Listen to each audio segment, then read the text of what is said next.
What would you do if the person you trusted the most was harboring a secret so devastating it could tear everything apart? Would you confront the truth or let it consume you? Elijah Carter, a thriving software engineer, seemed to live the perfect life. But beneath the surface of his polished exterior, he was hiding a truth he was desperate to keep buried.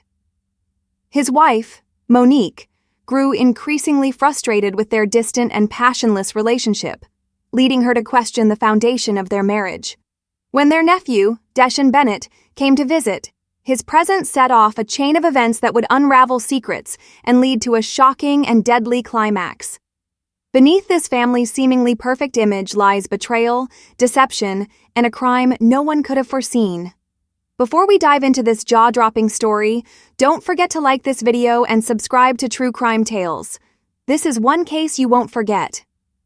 Elijah Carter grew up in a family where maintaining appearances was valued above all else. His parents, pragmatic and ambitious, believed their children's achievements were a reflection of their own success.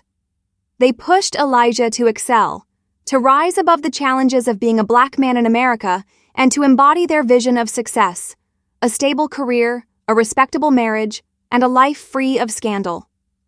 Emotions were rarely discussed, and personal struggles were dismissed as distractions from reaching one's goals. From a young age, Elijah realized he didn't fit into the mold his parents had shaped for him. While he admired their drive and determination, their strict views on identity and relationships left him feeling disconnected. By his teenage years, Elijah knew he was gay, but even thinking about coming out filled him with dread. In a household where vulnerability was seen as weakness, Elijah became a master at concealing his true self. He focused on academics, earning scholarships and accolades, and eventually built a successful career as a software engineer. On the outside, Elijah's life appeared flawless, but every decision he made was rooted in fear. Fear of rejection from his family, his community, and the world. Deshaun Bennett, a 17-year-old high school senior, grew up in a vastly different environment.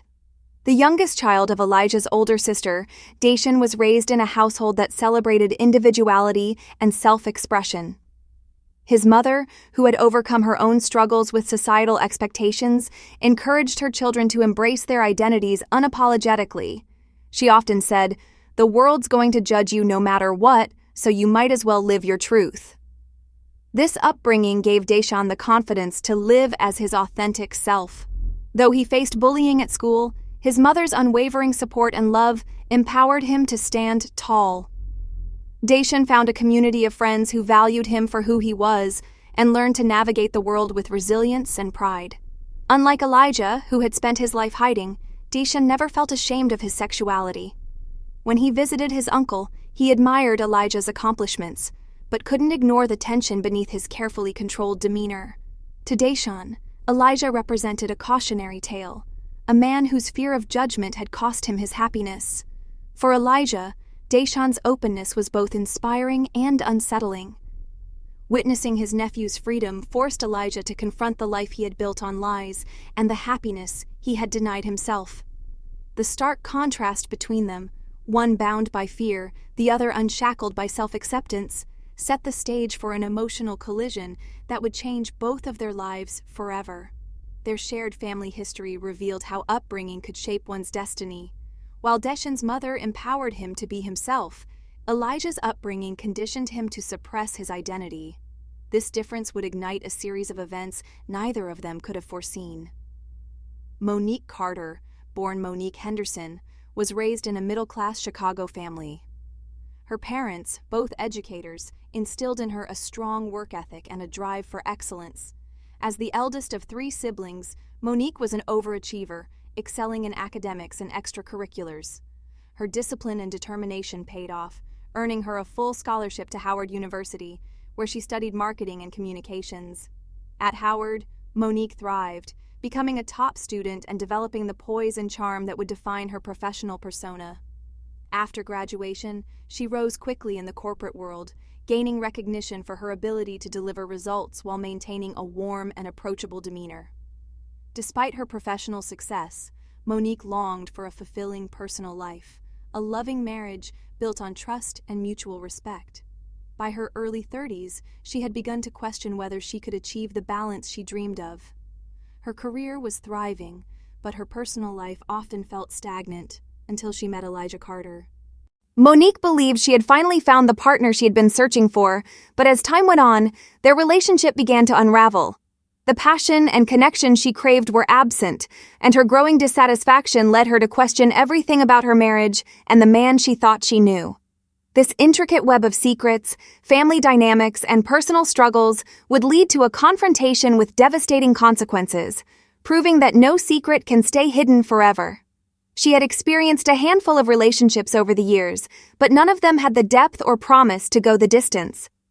Her parents, proud of her thriving career, occasionally dropped subtle hints about their hope to see her settle down.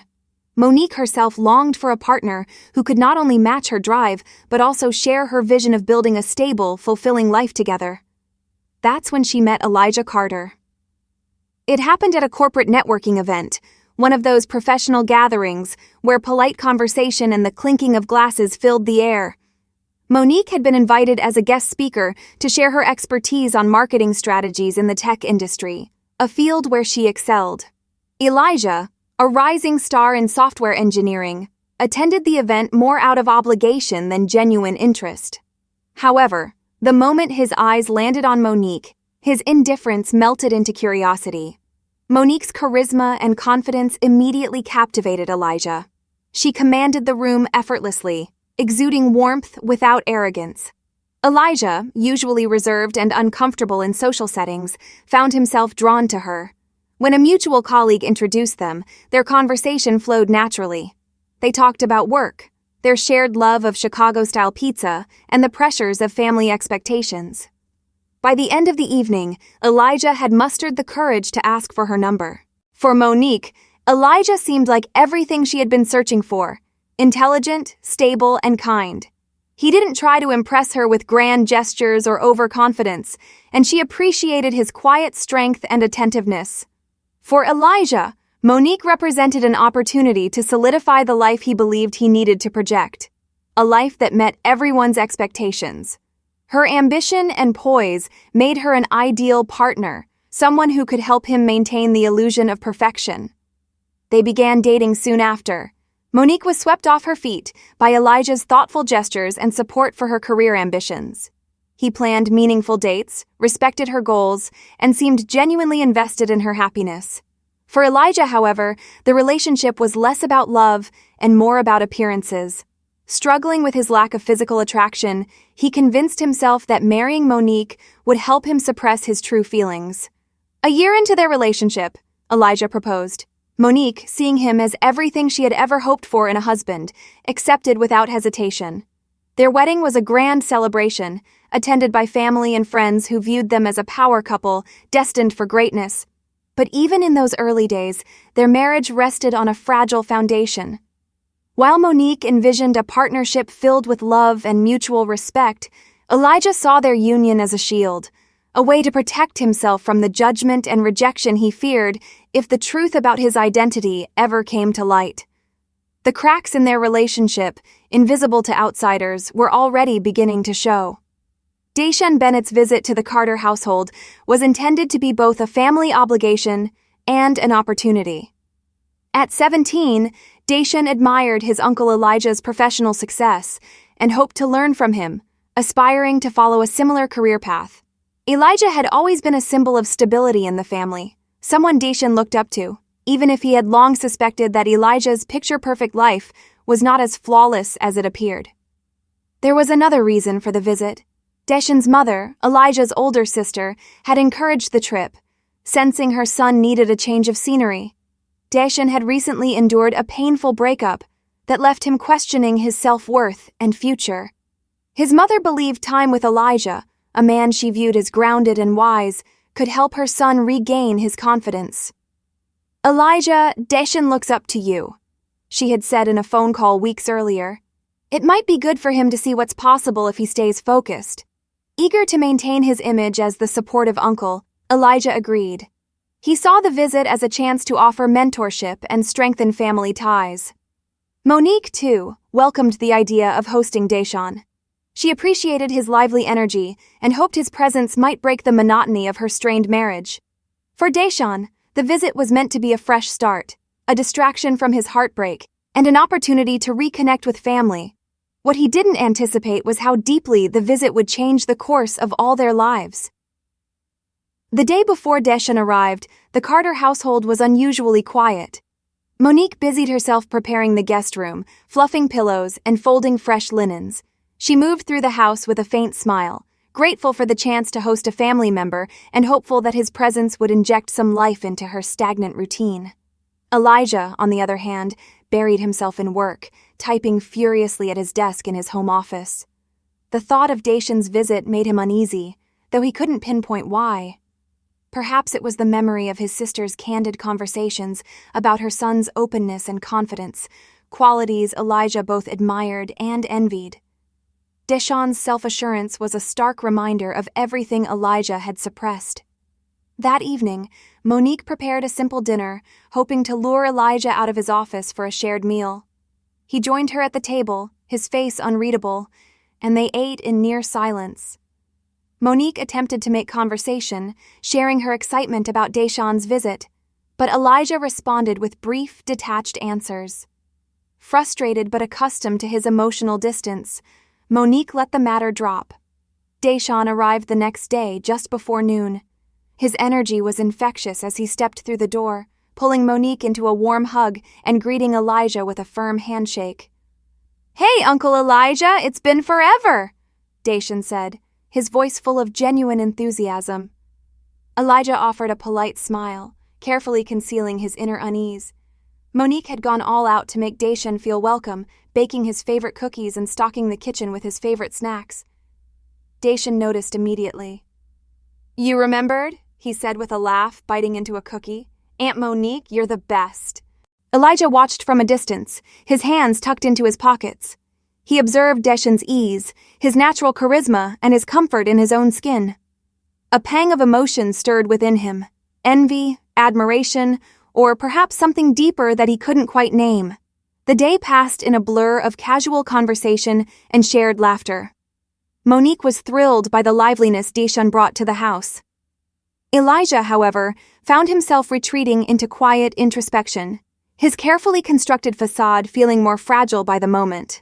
That evening, after Monique had gone to bed, Deshawn and Elijah stayed up late, sipping tea at the kitchen table. The conversation started innocuously, revolving around career advice and life goals, but gradually veered into more personal territory. Deshawn spoke openly about his experiences as a gay man, the challenges he had faced, and the joy he found in living authentically. Elijah listened, his expression neutral, but inside, Deshawn's words cut through the walls he had spent a lifetime building. The mask he wore so carefully began to crack, and for the first time in years, Elijah felt the weight of the truth he had buried for so long. Beneath the surface of normalcy, something far more complicated was simmering. Elijah couldn't help but notice certain details about Deshawn, things he tried to dismiss but couldn't ignore. The confidence with which Deshawn carried himself, the natural charm in his laugh, and the way his t-shirt clung to his frame as he stretched out on the couch. These observations stayed with Elijah, no matter how much he tried to push them away. Elijah scolded himself for noticing such things, yet the thoughts lingered. He began finding subtle excuses to be near Deshawn, sitting close by during conversations, asking him questions about his life, his aspirations, and his dreams. Deshawn, unaware of the storm brewing inside his uncle, shared openly, cherishing the growing bond with a man he had always looked up to. One morning, Elijah found himself standing outside the guest bathroom, frozen in place. The faint sound of the shower running inside reached his ears. He stared at the closed door, his mind caught in a tug-of-war between guilt and curiosity. He noticed the sliver of light beneath the door, the shadow of movement hinting at Deshawn's presence. Elijah's heart raced as he leaned closer, shame and an unbidden curiosity gripping him. But with a shake of his head, he forced himself to walk away. Yet, the image stayed with him, replaying in his mind every time Deshawn smiled or laughed that day, deepening his shame even as his resolve faltered. The breaking point came one late evening. Monique had gone to bed early, leaving Elijah and Deshawn alone in the living room. The TV played a mindless action movie, but Elijah couldn't focus on the screen. He was hyper-aware of Dacian sitting beside him, the warmth of his presence, the occasional brush of their arms as Dacian shifted. Noticing Elijah's unusual silence, Dacian turned toward him with a teasing smile. "Uncle Elijah, you're so serious. Relax a little," he said, nudging him playfully. Elijah managed a faint smile, but his eyes lingered on Dacian a moment too long. Dacian caught the look, his teasing expression fading as a curious one replaced it. "You okay?" he asked softly, his tone gentle but probing. "I'm fine," Elijah replied quickly, but the waver in his voice betrayed him. The air between them grew thick, charged with an unspoken tension. Dacian tilted his head slightly, studying his uncle as realization flickered in his eyes. Without saying another word, Elijah stood abruptly. "I think I'll head to bed," he mumbled, walking toward the hallway. But as he passed Dacian, he felt a hand gently touch his wrist. "Uncle Elijah?" Dacian said quietly, his voice steady yet soft. Elijah stopped, his breath catching as he turned to face him. Their eyes met, and in the heavy silence, everything they weren't saying hung between them. "You don't have to keep pretending," Dacian finally said, his words hitting Elijah like a physical blow. Elijah opened his mouth to deny it, to deflect, but the truth in Dacian's gaze and the weight of his words silenced him. Instead, Elijah shook his head, barely whispering, "I don't know what you're talking about." Dacian's hand lingered on Elijah's wrist for another moment before letting go. "Okay," he said simply, though his expression showed he didn't believe the denial. That night, Elijah lay awake in bed, staring at the ceiling, his thoughts racing. The walls he had carefully built over the years were crumbling, and he felt powerless to stop it. Dacian's words echoed in his mind, haunting him. The following evening, the tension that had been building reached its inevitable breaking point. After Monique went to bed, Elijah and Dacian ended up alone in the kitchen. Their conversation, though seemingly casual, carried an undercurrent of something unresolved. When Dacian placed a hand on Elijah's shoulder in a moment of familiarity, it was as if the dam broke. Without thinking, Elijah turned, his restraint snapping, and kissed Dacian. To his surprise, Dacian didn't pull away. Instead, he returned the kiss, curiosity and desire fueling his response. What started as a reckless, fleeting moment of impulsiveness quickly spiraled into something far more intense, something they both knew they couldn't control. In those stolen moments, they didn't think about the consequences, the betrayal, or the devastation their actions would bring. For a brief time, it was just the two of them, caught in a whirlwind of emotions that neither had ever fully confronted before. As the days passed, their forbidden connection became increasingly difficult to conceal. What began as a single impulsive act evolved into a dangerous and reckless affair. Dacian, torn between guilt and desire, struggled to reconcile the uncle he had long admired with the man he now found himself intimately entangled with. Elijah, on the other hand, was consumed by a mix of shame, exhilaration, and fear. For the first time in his life, he had experienced a connection he had always craved, but it came at the expense of his integrity and the already fragile stability of his marriage. The two began sneaking stolen moments whenever they could. A lingering touch in the kitchen, a brief meeting of hands when no one was looking. Each encounter only deepened the complexity of their relationship, making it harder to stop and even harder to hide. When Monique wasn't around, late-night rendezvous between Elijah and Dacian took place in the quiet of the living room while Monique slept. However, their secrecy only made them more careless. The growing closeness between Elijah and Dacian didn't go unnoticed by Monique. At first, she brushed it off as familial bonding, happy to see Elijah opening up. But the way Elijah's gaze lingered a little too long, the subtle shift in how they interacted, began to unsettle her. One evening, Monique left the house to run a quick errand at the grocery store. Dacian had retreated to the guest room, and Elijah, unable to resist, had followed. What neither of them anticipated was Monique returning early, having forgotten her wallet. As she stepped into the house, faint voices coming from the guest room caught her attention. At first, curiosity, not suspicion, guided her steps closer. But when she opened the door, her world came crashing down. In the dim light of the guest room, Monique saw her husband and her nephew in an intimate, compromising position. For a moment, time seemed to stop. The sight stole her breath, and her voice escaped in a sharp, involuntary gasp. "Elijah." Monique's voice trembled, a mix of rage, betrayal, and heartbreak evident in her tone. Both men froze, their faces pale as guilt settled like a heavy shadow over them. "Monique, Elijah stammered, scrambling to his feet. Deshaun quickly turned away, shame written all over his face as he fumbled to adjust his clothing. Monique's fury erupted. "What the hell is going on here?" she demanded, her voice cracking with emotion.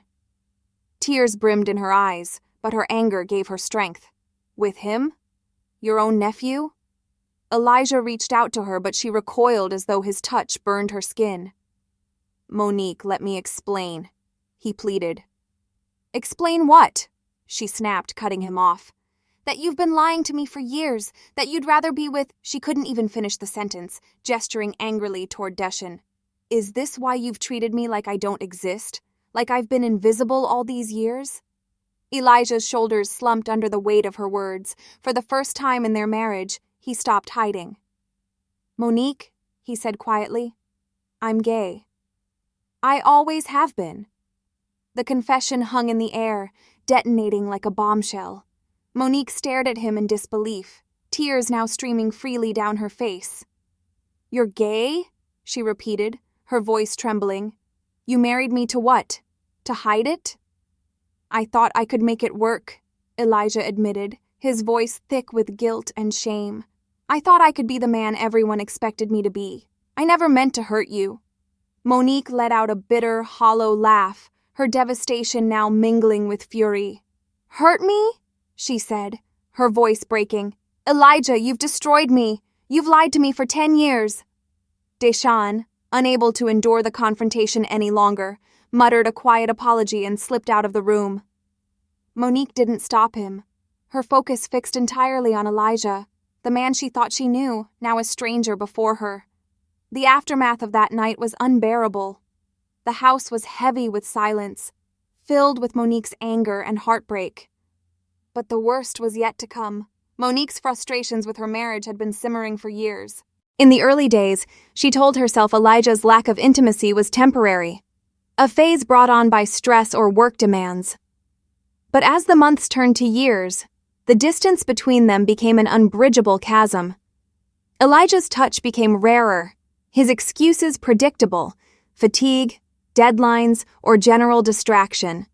Monique tried everything to rekindle their connection: romantic dinners, new lingerie, subtle gestures during quiet evenings. But Elijah's responses were always lukewarm. He'd give her a polite smile, a brief kiss on the forehead, and retreat to his office, leaving her alone in their bed. The rejection gnawed at her, eroding her confidence and self-worth. She began questioning herself. Was she not beautiful enough? Not exciting enough? These doubts consumed her, and resentment toward Elijah began to take root.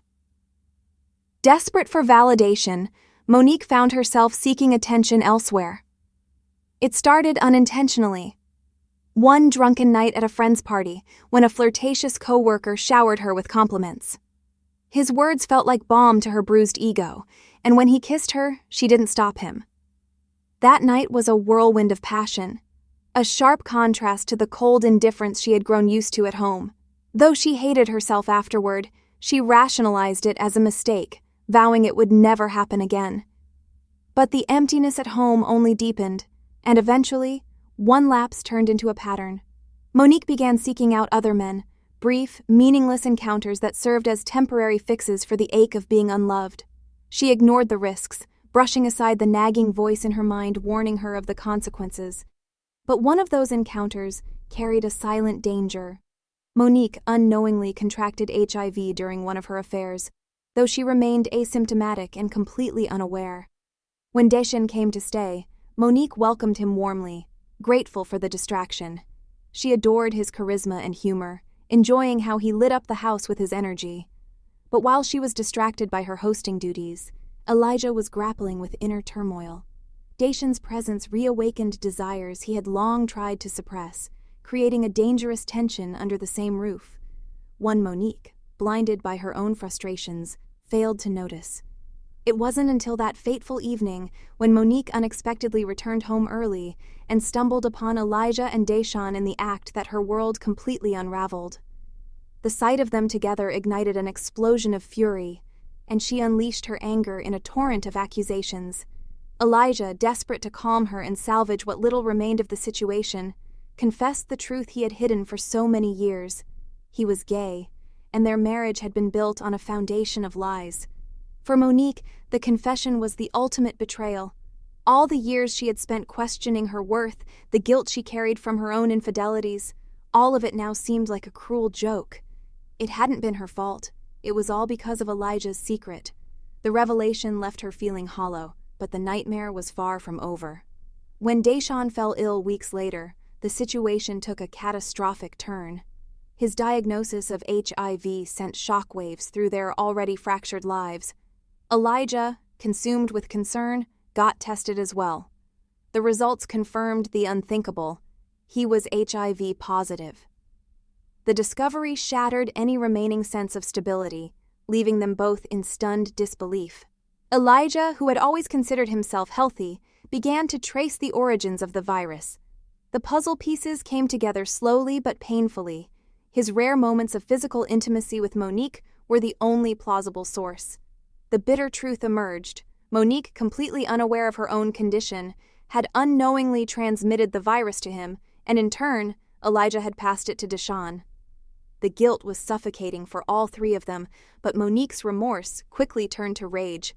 She couldn't forgive Elijah for his years of deceit, couldn't forgive Dacian for his role in the betrayal, and couldn't forgive herself for setting this disastrous chain of events in motion. Betrayal, humiliation, and shame took hold of her, feeding an anger that grew darker with each passing day until it morphed into something far more dangerous, a desire for revenge. After the devastating confrontation, Dacian couldn't bear to stay in the Carter household a moment longer. The home that had once felt warm and inviting now suffocated him, its walls saturated with the weight of secrets and betrayals. Every room was a reminder of what had happened, and he knew he needed to escape. Elijah tried to reason with him, desperate to repair the damage. "Dacian, please, don't leave like this," Elijah begged as his nephew stood at the door, suitcase in hand. Dacian turned to face him, his expression a mixture of pain and anger. "I shouldn't have come here," he said quietly, his tone heavy with finality. This should never have happened." Elijah reached out, but Dacian stepped back, his resolve unwavering. "I need to go," Dacian said firmly. With that, he walked out, closing the door behind him. The sound of the latch clicking felt like a final goodbye, leaving Elijah standing alone in silence, an ache hollowing his chest. For Monique, Dacian's departure brought no solace. If anything, his absence intensified the tension in the house. Without him to focus her anger on, it turned inward, festering like a wound she couldn't ignore. Her interactions with Elijah became minimal, and she avoided him as much as possible, retreating to their bedroom or losing herself in menial tasks. Every time she looked at him, her fury reignited. She couldn't shake the image of him with Dacian, nor could she forget his confession. The lies, the years stolen from her, all for a truth he had been too cowardly to face. And then, there was the virus. The horrifying realization that her own actions, born out of loneliness and desperation, had made her an unwitting accomplice in spreading it, filled her with a shame she couldn't bear. The knowledge that she had unknowingly linked herself, Elijah, and Dacian in this tragic way was the final straw. Her anger reached a boiling point, and with it, a cold clarity took hold. It wasn't enough that Elijah was suffering the fallout of his lies. Monique wanted justice, retribution for everything he had done to her. Her pain turned into a dark, focused rage. Elijah had destroyed her life, humiliated her, and left her drowning in shame. Now, she would make sure he paid the price. Monique's anger festered, sharpening into a plan as dangerous as it was deliberate. Poison, she decided, would be the cleanest way to exact her revenge. Quiet, undetectable. If done right, it would be the perfect means to her end. She began researching obsessively, her searches growing more specific by the day: how to administer poison discreetly, symptoms of arsenic poisoning, fatal pesticides. Each search brought her closer to her goal. Eventually, she purchased arsenic from a hardware store 2 towns over, disguised as a pest control product. She paid in cash, keeping her head down and ensuring nothing could trace the purchase back to her. Back at home, she hid the poison in a carefully labeled container in the garage, biding her time and waiting for the perfect moment. That opportunity came one evening. When Elijah came home late from work, exhausted, he dropped into the chair at the kitchen table and ran a hand through his disheveled hair. Monique, maintaining an air of calm, handed him a glass of his favorite wine and reheated the leftovers she had prepared earlier. "You must be starving," she said, her tone steady. Elijah glanced up, startled by her uncharacteristic kindness. "Thank you," he said cautiously, his voice tinged with hesitation. Monique offered him a faint smile, concealing the storm brewing within her. As he sipped the wine and began eating, she watched him closely. The arsenic she had mixed into his meal was carefully measured, enough to cause harm, but subtle enough to avoid immediate detection. Elijah, oblivious to the trap he was walking into, ate quietly. Monique, on the other hand, felt a grim satisfaction brewing inside her. For once, she was the one in control. This, she thought to herself, was justice. In the days that followed, Elijah began to feel unwell. At first, he dismissed the nausea and weakness as stress from work, but the symptoms worsened rapidly. Despite Monique's apparent concern, urging him to rest and even suggesting he see a doctor, she knew the truth behind his declining health. As Elijah grew weaker, Monique felt an unsettling sense of power. For years, she had been at the mercy of his lies and betrayals. But now, the tables had turned. She was the one in control. But the poison wasn't just eating away at Elijah's body. It was eroding the last fragile threads of their marriage, leaving behind only bitterness and destruction. When paramedics arrived at the Carter residence following Elijah's sudden death, something about the situation didn't sit right with them. His prolonged symptoms, nausea, fatigue, and organ failure, raised questions. The medical examiner's report later flagged arsenic poisoning as the likely cause of death. This wasn't an accident. It was deliberate. Detective Naomi Briggs, a seasoned investigator known for unraveling even the most complex cases, was assigned to the matter. Naomi began her investigation with a methodical review of the evidence. The signs of arsenic poisoning were clear, and this kind of exposure wasn't something that just happened. It was intentional. This wasn't just a case of sudden death. It was murder. When Naomi arrived at the Carter home, the atmosphere felt off. The kitchen was immaculate, too clean, almost unnaturally so, which immediately put her on alert. Monique greeted her with a composed demeanor, but Naomi's practiced eyes caught the subtle signs of strain. The faint tremor in Monique's hands and the way her gaze flickered nervously as she spoke. "We're trying to understand what happened," Naomi said, her tone calm yet probing. "You mentioned he hadn't been feeling well before his death?" Monique nodded quickly. "Yes. He complained about stomach pain and exhaustion. I thought it was just work stress. I kept telling him to see a doctor, but he wouldn't go." Naomi jotted down notes, her pen scratching softly on the pad. "And his meals? Did he eat or drink anything unusual in those days?" Monique hesitated briefly before shaking her head. "No, just the usual. I made all his meals myself." That admission lingered in the air, and Naomi didn't miss the faint tension in Monique's voice.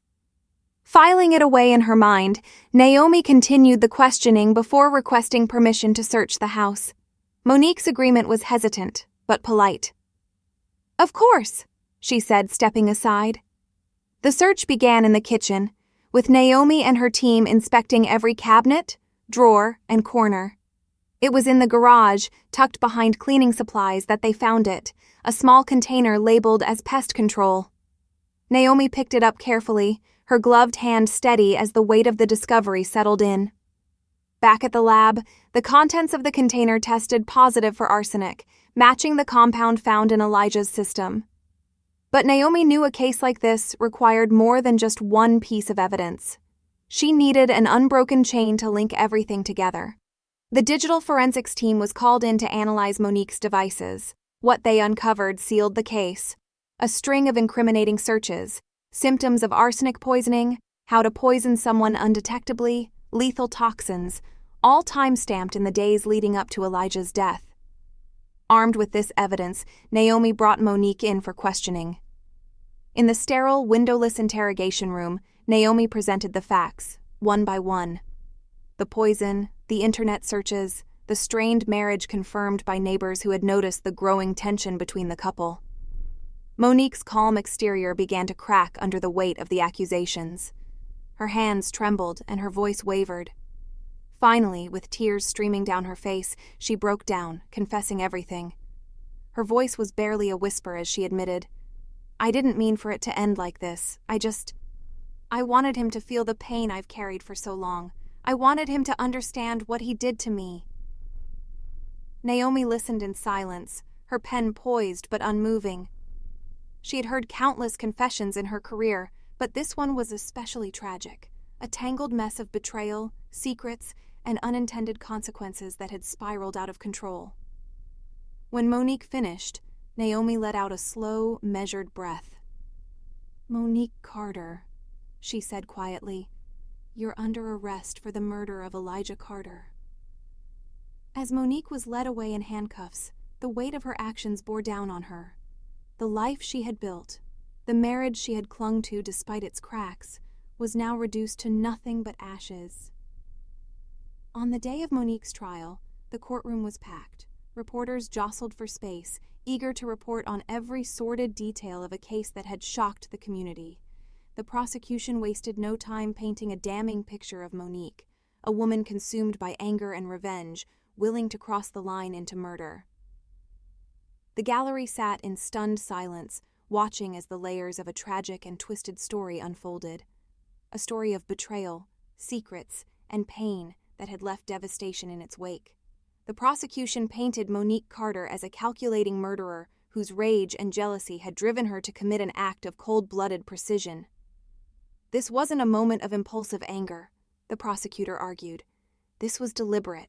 She researched how to end her husband's life, purchased the poison, and executed her plan with chilling accuracy. They presented damning evidence. The internet searches detailing how to poison someone, the arsenic container discovered in the garage, and Monique's own confession, which revealed years of simmering resentment and anger. The prosecution framed her actions as a premeditated and heartless attempt to punish Elijah Carter, a flawed man, yes, but one who didn't deserve to die in such a cruel manner. The defense, however, presented a vastly different perspective. They portrayed Monique as a deeply wounded individual who had endured years of emotional torment and betrayal. Her marriage, they argued, was a facade, a loveless arrangement built on deceit. Over time, this emotional toll left her vulnerable and broken. Monique Carter did not wake up one morning and decide to become a killer, her defense attorney declared, his voice steady and resolute. She was a victim of relentless emotional abuse, betrayal, and circumstances that would have shattered anyone. Her husband's deception, her unknowing role in transmitting the virus, and the humiliation of catching him in an affair all pushed her to the breaking point. Throughout the trial, Monique sat quietly at the defense table, her face pale and drawn, etched with regret and exhaustion. She listened intently as evidence was presented, witnesses testified, and her life was dissected piece by piece for the world to scrutinize. When it was finally her turn to speak, her voice trembled with emotion, but her words were steady. "I am so deeply sorry for everything that's happened," she said, tears streaming down her face. "I wish I could undo it all. I was angry, hurt, and lost, but I never wanted it to end like this." The jury deliberated for hours, wrestling with the moral complexities of the case. Was Monique Carter a cold-hearted murderer, or was she a shattered woman pushed to her limits? Could Elijah's lies justify her actions? And what of Desan, whose involvement, intentional or not, had set these tragic events in motion. When the jury returned to the courtroom, the atmosphere was tense with anticipation. The foreperson stood and delivered the verdict. We find the defendant, Monique Carter, guilty of second-degree murder. A wave of gasps rippled through the audience. As the judge pronounced her sentence, 25 years in prison, Monique's shoulders sagged under the weight of her fate. She was escorted out of the courtroom, her expression blank, the reality of her future sinking in. The fallout of her actions left scars that would never heal. Elijah was gone. Deson's life was forever altered, and Monique would spend the next quarter of her life behind bars. What remained was a trail of devastation, a sobering reminder of how betrayal, deceit, and hidden truths can destroy even the closest of bonds. This tragedy leaves us with haunting questions. Could honesty have prevented it all, or were the seeds of destruction sown long before the lies came to light? Was Monique a victim of circumstance, or did she let her anger push her too far? And how much responsibility lies with Elijah for keeping the truth hidden for so long? If this story struck a chord, be sure to like this video and subscribe to True Crime Tales for more gripping tales. Stay safe, and remember, secrets and betrayal can have devastating consequences.